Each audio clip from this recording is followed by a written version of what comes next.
राधे राधे दोस्तों, मैं बलराम दुबे। मैं आज आपको एक बहुत ही ज़्यादा दिलचस्प प्रसंग के बारे में बताऊंगा। तो एक समय की बात है जब सब ऋषि मुनि इकट्ठे हुए और उन्होंने सोचा कि अब हम एक महायज्ञ का आयोजन किया जाए। तो उन्होंने सभी ने मिलकर महायज्ञ का आयोजन किया। वहाँ पर देव ऋषि नारद पधारे। नारद जी ने पूछा कि जो आप लोगों ने इस महायज्ञ का आयोजन किया है, इसका पूर्ण होने के बाद आप इसका फल किसको देना चाहेंगे? तो ऋषियों ने कहा कि जो त्रिदेव हैं, ब्रह्मा विष्णु महेश, उनमें जो सबसे श्रेष्ठ हैं उनके लिए इस फल का फल दिया जाएगा।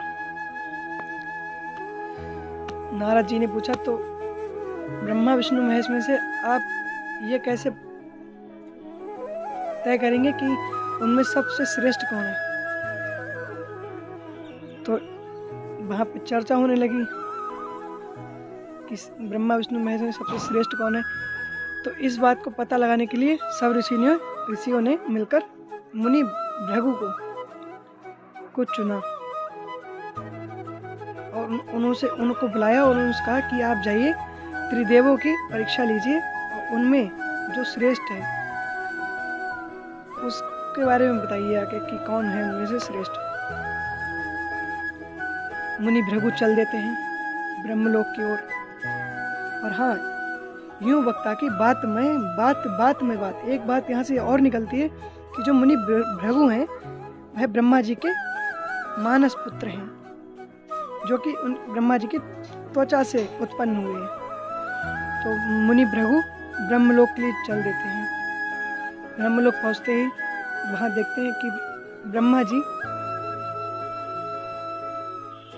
देवी सरस्वती से बात करने में इतने मग्न थे कि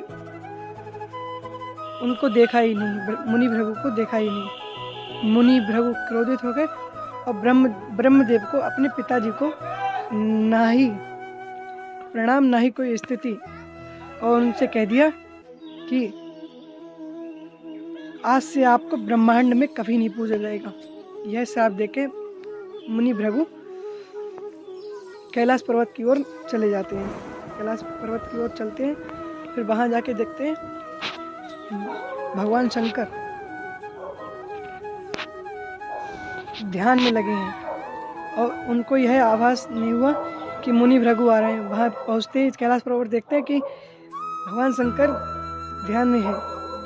भगवान शंकर मुनि भृगु जगाते हैं, उठाने का प्रयास करते हैं ध्यान से, मगर भगवान शंकर नहीं उठते हैं। तो भगवान शंकर को मुनि भृगु यह श्राप दे देते हैं कि आप जो लिंग के रूप में, मतलब पत्थर की समान बैठे हुए हैं, आपको दूसरे की कोई आया है, आपको उसका कोई आभास ही नहीं हुआ है, तो आज से आपको शिवलिंग के रूप में धरती पर पूजा जाएगा। इसीलिए यहाँ धरती पर ब्रह्मांड में शिवलिंग के रूप पर भगवान शंकर को पूजा जाता है।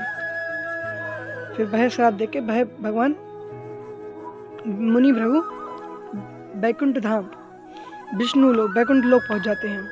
वहां पर देखते कि भगवान विष्णु माता लक्ष्मी की गोद में सिर रखकर विश्राम कर रहे थे। माता लक्ष्मी और भगवान विष्णु को यह आभास ही नहीं हुआ कि मुनि भृगु आ रहे हैं। यात्रा को उनका कोई आभास ही नहीं हुआ। मुनि भृगु बहुत दी लाल और बहुत क्रोधित हो गए और उन्हें जाते ही भगवान विष्णु की वक्ष, मतलब छाती पर लात मार दी जाके बहुत तेज।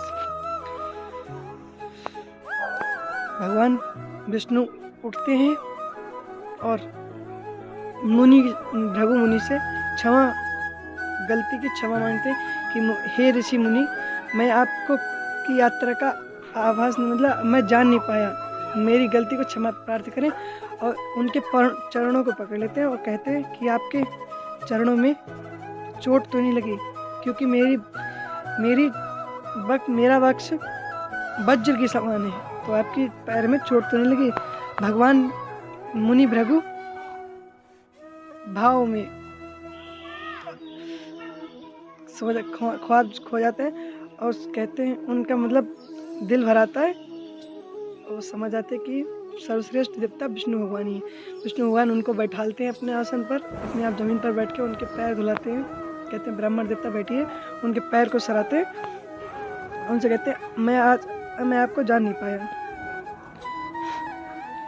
इसी से माता लक्ष्मी क्रोध में उठती हैं अपने आसन से, कहती हैं कि भृगु की पुत्री ही लक्ष्मी देवी हैं। और माता लक्ष्मी की माता ख्याति थी और पिता भृगु थे।